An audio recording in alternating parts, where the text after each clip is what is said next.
All right, welcome back to another episode of Paladin Financial Talk. I'm your host, Nikki Foley, and I'm with the wonderful Tony Shore today. Well, Nikki, great to be here. Thanks for having me on the show once again. Yes. I'm excited. It's been quite a year for me. I can't believe we're over halfway through 2025. Flies. The older we get, the faster it goes. It does. And ironically, and I've talked to other people about this, years fly by. A year goes by like this. And sometimes months can fly by, but days can last like a year long. Yes. I've had days lately that seem like they last a year, and the year is just, what happened? I think that's a parent thing that when your kids are young, they would, we heard from somebody somewhere along the way that the days are long, the years are short. And isn't that true?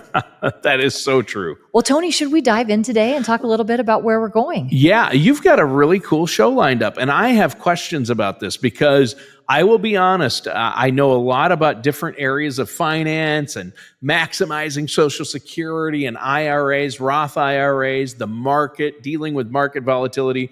But I will admit, one area that my family and I have never been a part of, and my extended family, my parents, and that is real estate investing. Investment in real estate. So it's I don't think we've talked about this, but when we do real estate as a topic, and we try to do this, at least once a year, maybe sometimes twice a year, and make it our focus. So the month of July, our focus, all 5 weeks are dedicated to all things real estate. But what we have found is our numbers are some among the highest when we talk about real estate. Wow. And it's Jay Dacey. He's a looker. Absolutely. I mean, when you have Jay Dacey on, you're going to get the views, He's obviously. rich with content, and he just kind of delivers it so eloquently. But what I want to talk about, and it's no surprise that those numbers do look nice for us when we talk about real estate, because statistics support that. And so just at a very high level, according to several polls, and there was one in April of this year from Gallup that says that real estate is the best long-term investment. And you think about that as a financial advisor. How did that just come out of my mouth? But I want to support that just a little bit. So it's basically saying investors prefer real estate long-term, and that was, I think it was like 37%. And then investors that actually own real estate, that gap narrows when we're comparing real estate and stocks. But let's talk a little bit about why that might be. And sometimes it's not a numbers game, but it's more of an emotional game. And so what does a home represent? It represents memories and security and things that go along with it. And so it's no surprise that when we talk about real estate, there's often a perspective that people think it's a good long-term investment. And it certainly is. It's a physical security. There's emotions that tie to it. It has income potential in some cases. And so, and oftentimes people perceive lower volatility. People do not like the roller coaster rides sometimes that go along with the market. And so it's not a surprise. Numbers support that people are really interested in real estate. But as a financial advisor, I'll go back and say, as I hear people say it's the best long-term investment, the numbers actually don't support that. It, shows the S&P over, its lifetime is somewhere around a 10% annualized return, where in exchange for real estate, those numbers actually are somewhere more around 4 to 8% appreciation. And interesting. But again, numbers don't always tell the whole story, and there's other pieces to it. So let's dive in and talk about, today, it is about more of looking at investment property and second homes, and where that plays into if it's a good fit or not a good fit. I know Ellie has covered, she started, I think, with talking about just renting and owning, and we continue to roll out information. Jay was with us this month as well, and he always has great insight of what's going on with the market. So today, though, we're just going to talk about that second home and some of the variables that go along with that. Sure.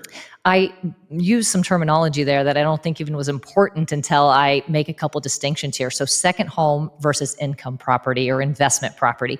It's different. And we'll talk about here in a moment why it's different. But just starting out with who might it be appropriate to think about a second home? Well, the reality is when we talk about this, these are big numbers, right? Like when we talk about in buying something, it's not a small decision. So it really does need to be somebody that has sufficient income, that has, low debt to income ratios. And there's some key pieces that go along with this. For sure, especially with the price of real estate. I mean, you look at, I'm going to own a second home. A second mortgage. Yeah. That's what a second home means. Exactly. It's a second mortgage for most people. So it certainly comes with some big hurdles along the way. And so so you do have to have a clear purpose of where you're going with this. Also, just kind of a long-term outlook of where you're going. I always, as we decide who's going to do what shows, I picked this one specifically because my brother Jason, who passed away in February, owned 4 properties, and he had just started moving.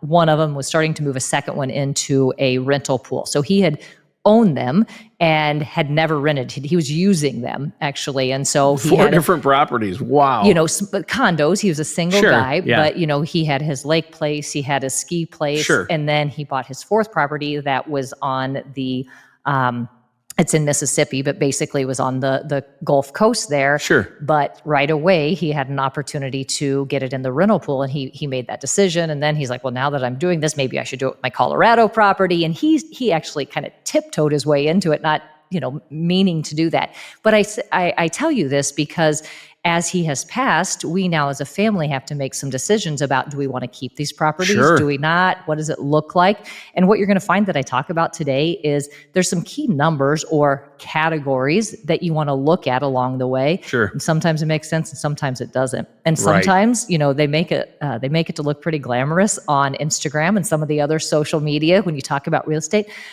Beware, buyer beware. It doesn't always look like that. And you could certainly be in a negative situation. And so let's go through some of this today if it sounds good. Yeah, it does. And I just will say, Nikki, I've always thought about, would it be worth it to invest in property as an investment? Yeah. Maybe not a second home, but more of an investment property or rental property.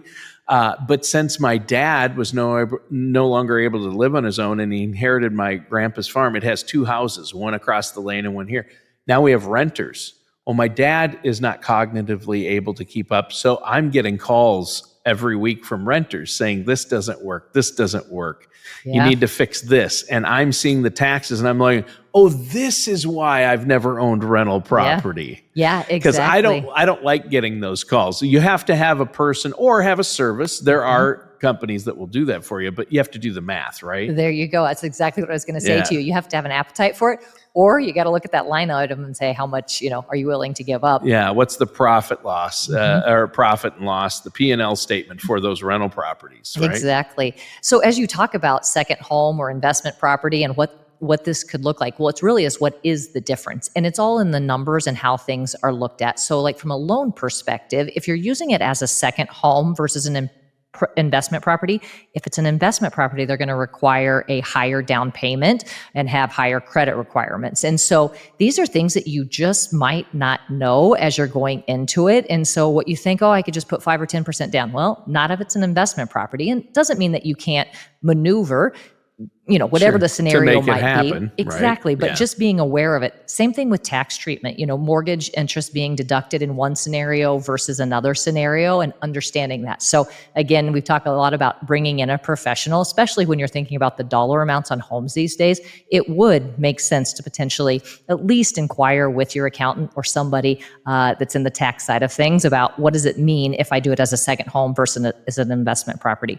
And sometimes you get into a scenario that you're like going into it and you're already 10 steps down the path and you don't even realize it could make a difference on how you set it up. Oh yeah. And you're already, too far along the way until you realize. So it's like starting your own business. If you have rental property or an investment property, that's a business. Yep. And it has to be managed and somebody has to be a landlord and there are going to be costs involved. Yeah, and exactly. Different laws. So I would say, just to make this simple and not spend too much time on it, if you're looking at something with a second home versus a rental property and wanting to understand the difference, there's differences in loan requirements. Mm-hmm. There's differences in tax treatment. There's differences in the way that they're managed and the burden that might go along with that. So if you're using it minimally for personal use versus it being for tenants, there could be different fees that go along with that. Much like you said, you want to pay a property management company.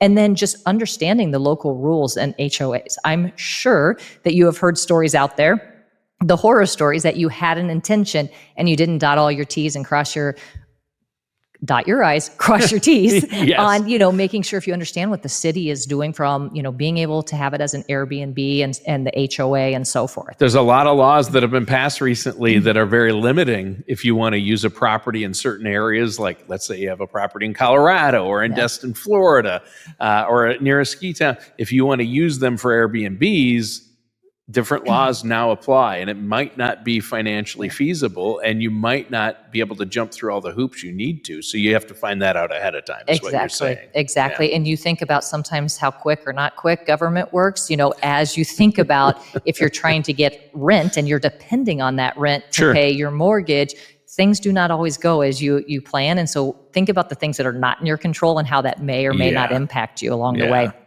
There's also differences, and this has come up with, as we talk about my brother and his properties. And so 4 properties, one of them he had as his primary home, and we're going to, sell it. His other property was his first one he purchased, was a lake condo. And the condo unit that he's in, there's only 8 of them, and they don't allow for Airbnbs or rentals of any sort. There's probably an HOA. You got it. Of the condo association doesn't allow you to rent it out. Exactly. So again, there's a practical application. He has 2 other properties. Again, the one that's in Colorado, that one is allowed for Airbnbs or a long-term rental, and the one in Mississippi. And so you start navigating and trying to, figure those things out. And so the question now becomes, as we have these, do we want to do them in a short-term rental situation or a long-term rental situation? So you start thinking about pros and cons, and some of these are pretty common sense, but I'll just bring them to light. Sure. So my dad also has a property in Hilton Head that they use as a short-term rental. He's pretty, he plans for it, but there is always a story about something being broken, or the property management company, if they hear complaints about something being outdated or damaged, he has to replace it. And that's just part of it's not a if, it's a when, and when they tell you that you need to do that. So you have to have some of that extra cash in pocket, because it's not always up to you of when you're going to replace something. Right. And so you would see, like, from a kind of a cons perspective, that you have to be ready to make replacements and improvements on a more regular basis than potentially a long-term rental. In a long-term situation, the individuals are more motivated to keep it nicer. And, you want to make that assumption, at least, because they have to live there, and there's just less wear and tear on it versus a weekend situation and versus, say, a 3 or a 6 month rental. There's clearly a lot of different pros and cons, but think about that and taking time to research what might those pros and cons be if you're looking for an investment property and whether you want to keep it. My dad is a big advocate of my properties of my brother. Now, let's make those long-term rentals. You have situations where if one is maybe near a hospital or a VA, or you kind of look at your surroundings, do you have people that are coming in that are not going to be permanent residents, but they're going to be there for a temporary 3 months, 6 months, 9 months? And can you take advantage of that, that population, but still have it as an investment property? So I think practical guidance here is, just running the numbers. So making estimate costs, projecting what your income might look like, looking at your taxes and the implications there, and then understanding what your cash reserves might look like. Those are probably the categories. And then just clearly the local rules and HOAs and things that you might be faced with. I would say those are the 5 categories that we want to think about as we move into, the investment property type perspective. Yeah, you might even, you're going to want to create a spreadsheet and go over the costs. And there's always costs with a rental that you don't understand or think about ahead of time. There's always something that will surprise you. It's like, oh, there are did you calculate property taxes, your mortgage payment on the property? Did you calculate new appliances once every 5 years? Did you, these things, people think new appliances every 5 years. Yeah, it's not like if you still have an appliance that was made 30 years ago, it probably still runs. If you buy a new appliance today, you've got maybe 5 years. You got it. That is the truth. And guess what? People don't like the look of appliances 30 years ago, even if they do function better than today's. Yeah. So guess what people want when they walk into a new home? They want it to look, or, a property. They want new appliances. You got it. Yeah. They sure do. And so, Tony, you didn't know that we were going here, but that really is the next common sense, practical, application of this is you got to put pen to paper and you got to, put an Excel spreadsheet together of what do these line items look like. One that I think is important to think about ahead of time, and it's really a comparison of scenario A versus B, is if you can pay for the property outright versus having to pay that's huge, a payment on it every month, it changes the whole scenario. It does. And so thinking about doing it now versus potentially a later, there's all kinds of variables to think about. But I just want to go through some of the line items that might be important to consider. So gross rental income, if you are, this is, doing it for an investment property, is what might that look like? And I think an important thing to remember is you are not going to have this rented or leased for 100% of the time. So what is a number that you could plug in there? And I would say 70% is probably a pretty good number of the amount of time that you can have it rented, with 30% not being rented. So estimate that is good to put in that in your numerics. And then let's talk about operating expenses. So now we've talked about income, but what do we have going out the door? Well, if you are paying, a mortgage on it, that is going to be probably the top line item. But then it comes down to your property management fees, and those can be probably in the 10% range as a good guideline to plug in there. Any maintenance and repairs, people underestimate that. I mean, anytime you talk about somebody building a house, doing repairs, what do they always tell you? Did it come in higher or lower than what they expected? Always higher. Always higher. Every time. Yeah. So starting with a number, I would say, again, putting in 10% in there as what an estimate might be on maintenance and repairs, then property taxes, insurance and utilities, and then just having a reserve account so that as things happen, that you're not putting it on a credit card or making some other decision that might not make sense. So you come up with all of your expenses there. You got quite a few line items. And so it comes down to, can you make this be a profitable business based off of, the income coming in and what you have going out? And those numbers might not be as attractive as what you think. Because you don't want to underestimate the operating expenses. When you're creating that spreadsheet and trying to figure out what it might be, no one has a crystal ball, but you want to overestimate a little bit and see how much profit is there going to be. This might be a minimum profit. Is it worth it? Yeah. And, you might think about, is this a home that not just you are going to use, but your family is going to use? But, sure. Figuring out how you get that mortgage as low as possible is a key piece of this. Right. And that ties into how much, vacancy buffer. You talked about planning for a vacancy buffer. You probably won't be able to keep it rented with paid renters 100% of the time. And let's just say, I'm just going to throw out a hypothetical that, Nikki, you just inherited a Colorado condo. Yeah. And that you have a friend, maybe he's a co-host, and he's going to hit you up to use that for free at some point. Say, hey, you got that condo out there, right? Mm-hmm. You're going to give me a discount. So you're going to have people coming out of the woodwork if you own an Airbnb. Yeah. I'm just warning you. It's true. Yeah. I mean, you whether it's you, Tony, as my dear co-host, or somebody else, the reality is, it is. You're going to have to make decisions related to that. People sure. may ask you to donate it to a charitable. There's all kinds of things that. Yeah, play we're having into an auction. We're having a silent auction. Would you donate a weekend of your? I heard you inherited a condo in Colorado or on the Gulf Coast. Yeah. You get, all of a sudden they come out of the woodwork, don't they? Yeah. And a line item that we haven't talked about is exactly this: is how much time of your time is going to have to go into the management piece of this. And so that plays into the short term versus long term as well. In a long term, you hope that number is lower. Short term is probably going to be far higher, as you're trying to make sure that those scores of how's the host and all those things, you got to bring your best self when you do that as well. Right. So line that one in there as well. Sure.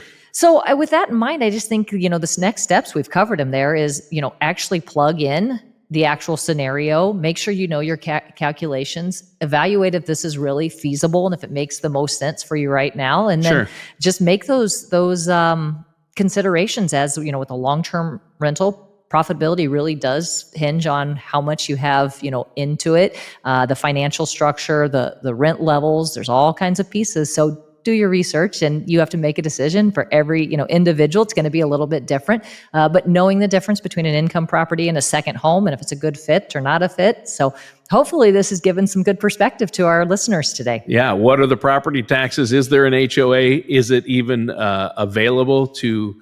Can you actually legally rent it out as an Airbnb, make it available as an Airbnb or something like that? I think that's great. But also the bottom line is, don't make a decision on whether you should have real estate investment property or rental property without talking to your financial advisor, without talking to Paladin and your team there, because you're going to be able to look at the finances. Does this fit in my overall financial plan? Am I derailing my retirement plans by doing this? Or am I helping? And you can sit down with them and look at the numbers and say, well, you're in a good position for this if you wanted to do it. You're not, but you need to make those numbers work, and maybe you can adjust this, right? Yeah, and the liquidity of, we haven't even talked about the liquidity of a property. It's not always as liquid as potentially, stocks and investments. And Right. so I guess the detail and the depth of this, I mean, it's far and wide, and it's very individual depending on, Sure. certain people's scenarios. And so, yes, talk to your financial professional.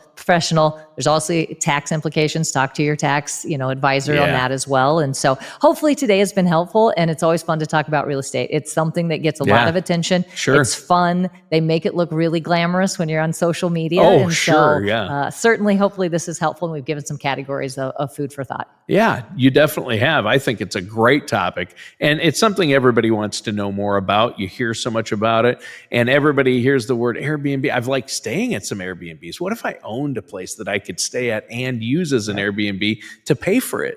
Exactly. It'll pay for itself, people say. Well, maybe not. And you may or may not be in a position to make that happen, right? Yeah. So as we wrap up today, Tony, I'd say just make sure that you understand the difference of, what your purpose is and what your long-term goals are. Understand the difference between a second home and an investment property and some of the numeric categories that we started with at the beginning. Recognize some of your options that reside in there, and you covered it. Like, know all your rules around you. It's really important. So, all right, we have a few more episodes this month on real estate. So we have, I believe Jeff Foley is up still. I think we may have Jeff Quick, Matt Bryant have a little bit to say this month as well. But if this is of something that is of interest, or just having a financial conversation, we'd love for you to give our office a call at 651-842-8406 or visit us at paladinfinancial.com. All right. Thanks so much, Nikki. And listeners and viewers, thanks for tuning in. That does it for today's episode of Paladin Financial Talk with our host, Nikki Foley.